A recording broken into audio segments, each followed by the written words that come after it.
I meditated 4,043 minutes so that you didn't have to. And in today's short video, I just want to share with you the 7 kind of like biggest learnings that I had throughout almost spending 3 days just sitting in silence with my thoughts.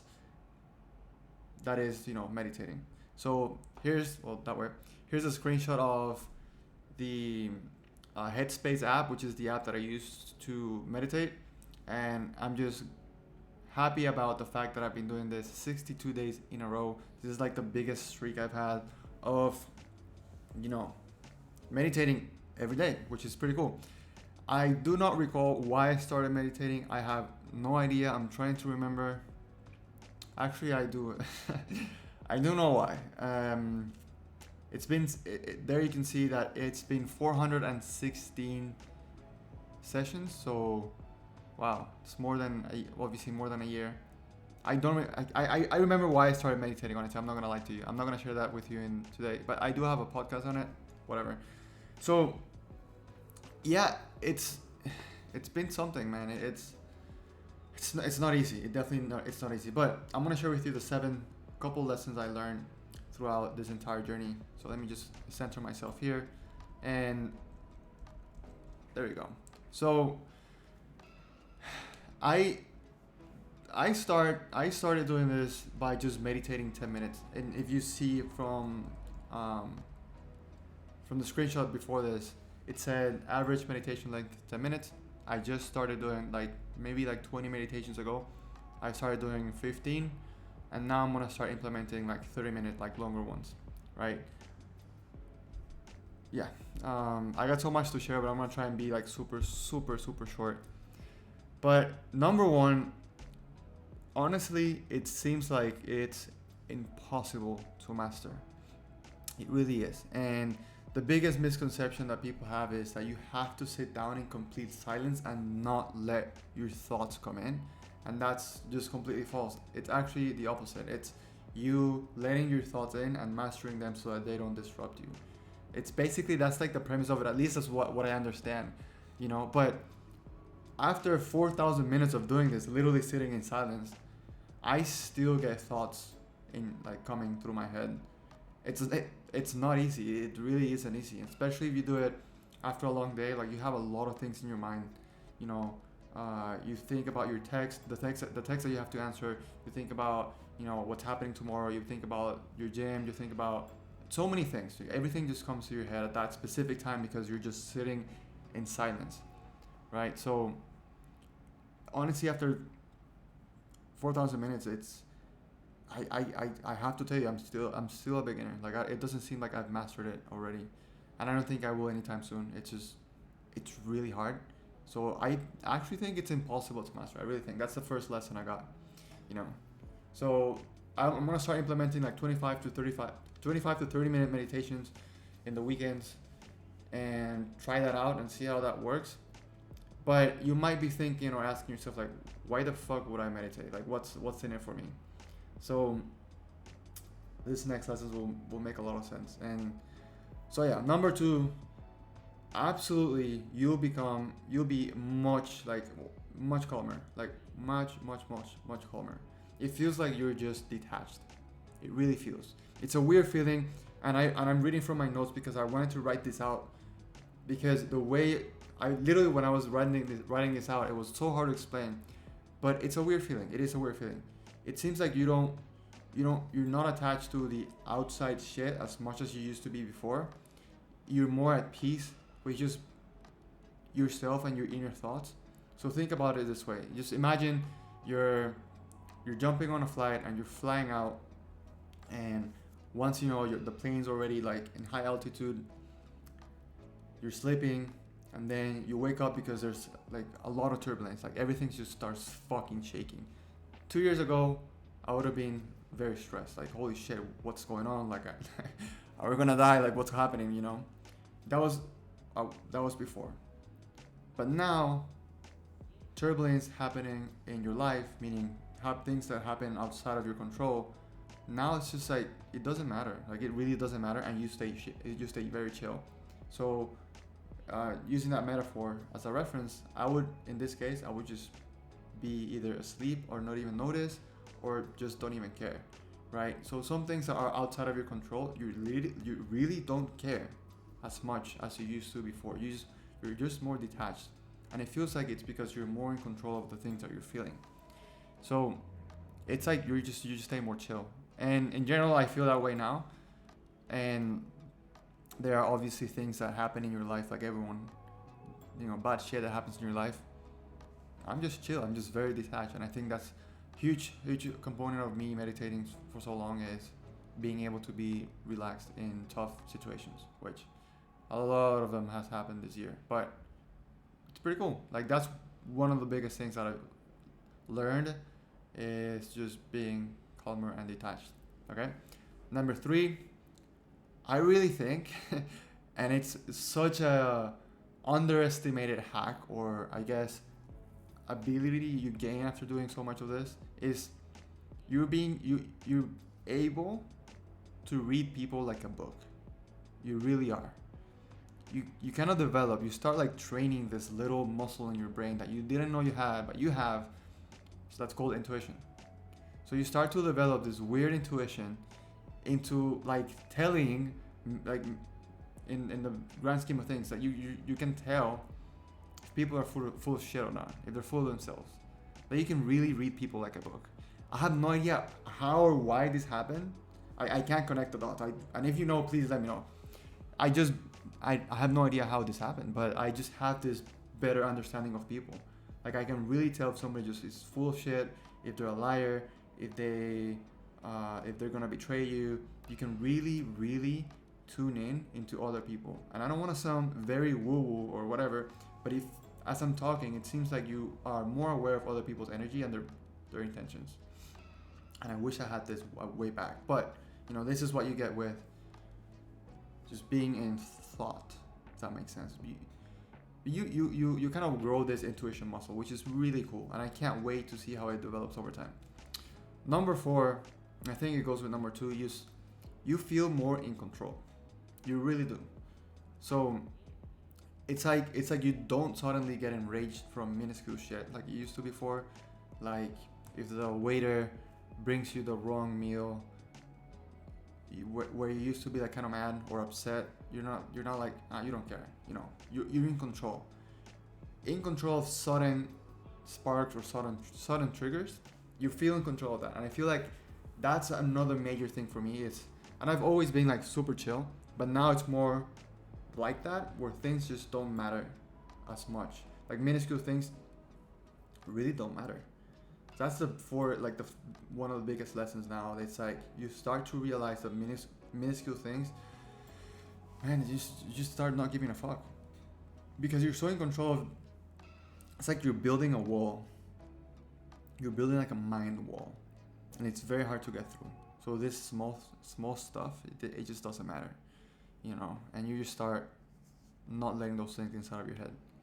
It's like you're building a muscle. It's weird, man. Again, I'm still just a beginner, right? Number 5, and I'm reading through my notes, so just bear with me. I had to write this down because it's very hard to explain. And as I'm speaking into it, I start getting more things. It's weird.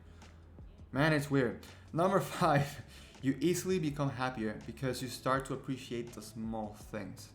Okay? Everyone right now is inundated with things, everything, competing for your attention. Everything, from phones, social media, everything. So when you allow yourself to shut down and you detach from everything from the outside, and you sit down with yourself and your thoughts, and you're able to control those thoughts and how you just see the thoughts, let them go past, and just keep doing your thing. Because of this, somehow when you're out again, you start appreciating the smaller things that you didn't appreciate before, because you're so inundated with other noise that the other things that are small just start taking more positive space. So you start appreciating the small things, like a deep breath, okay?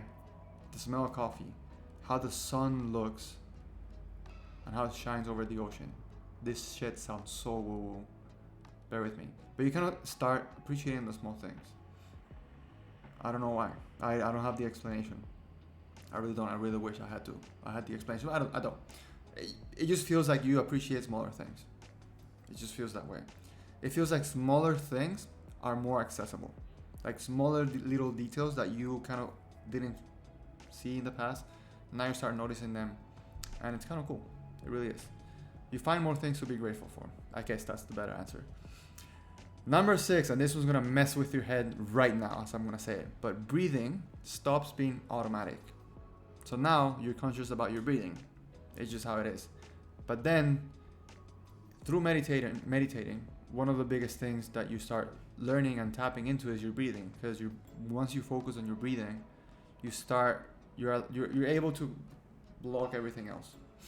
So because you do that during meditating, you are more aware of the power of breathing and how it centers you. So if you're stressed, some people like me, for example, when I'm so focused or stressed, I tend to have shorter breaths. Like I don't notice it, but when now I'm able to catch myself quicker. When I'm stressed or when I'm super focused, I catch myself and I'm like, so it stops being automatic. Breathing stops being an automatic thing. Damn, I can't speak. You kind of understand the power of breathing and how it helps you be grounded and how it helps you be just better. It makes you feel better, right? So that's number 6. And number 7, I think this is the biggest one of all, is you start to understand yourself. Okay? So what I mean is when you sit down in silence, literally you're gonna have thoughts come to your head, like come to the surface that you didn't know you had those thoughts in the first place. But they are thoughts, they are there somewhere, but they're just gonna come to the surface, right?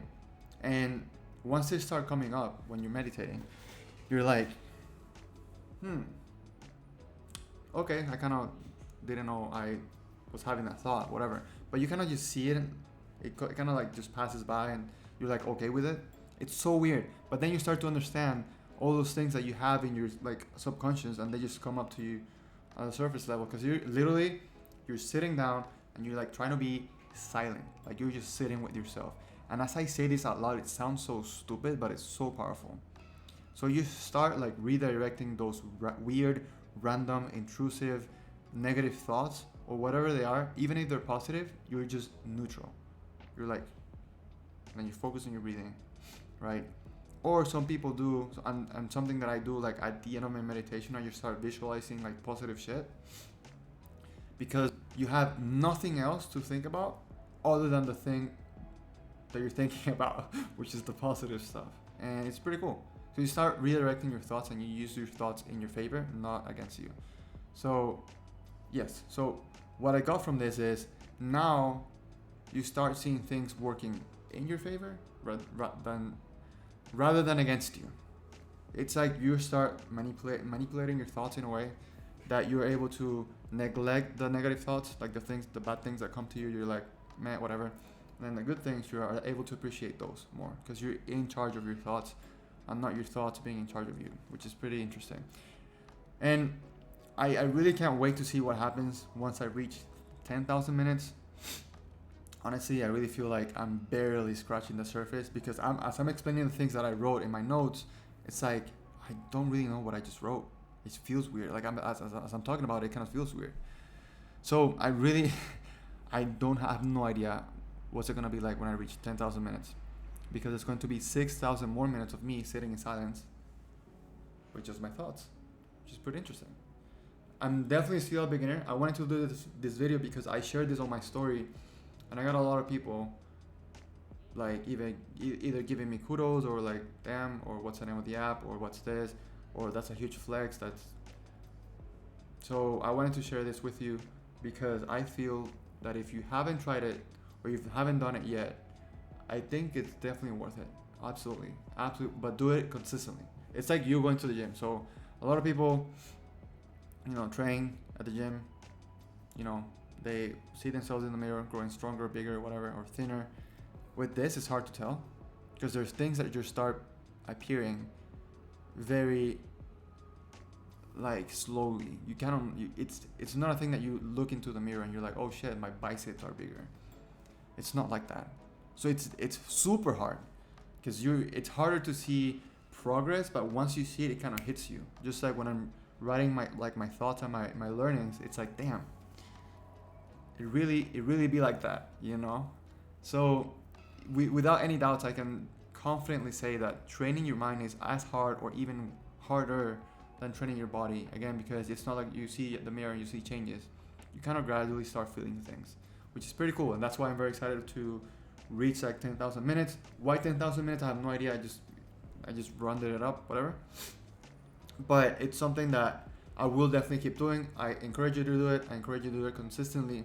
And it's something that I'm still learning about. I'm a huge beginner still. So with that being said, those are the 7 kind of lessons I learned from meditating over 4,000 minutes. I think it's incredibly cool.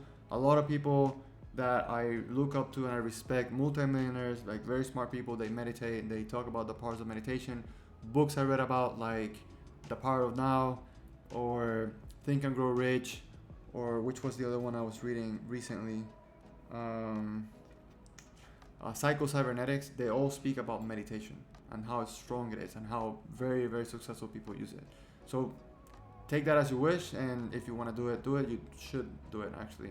So down below I left my Instagram, so if you have any questions, ask me, like slide in my DMs, or if you want a free 30-day pass for the Headspace app that I use, I'll leave the link down below as well, or if I don't, just DM me and I'll send it to you, because I think they change the links all the time. I know I'm not affiliated, I genuinely love this app and I think it's pretty cool. So try it out, let me know if you like it. If you have any questions, shoot me a DM or comment below. But if you enjoyed this video, like it, give it a thumbs up, subscribe, it really helps. And I'm just trying to make sure I reach a lot of people with these messages, because I'm sure it can benefit thousands of people. So let me know what you think, and thank you for watching, and definitely try this out. So I left the links down below, and I'll see you in the next video.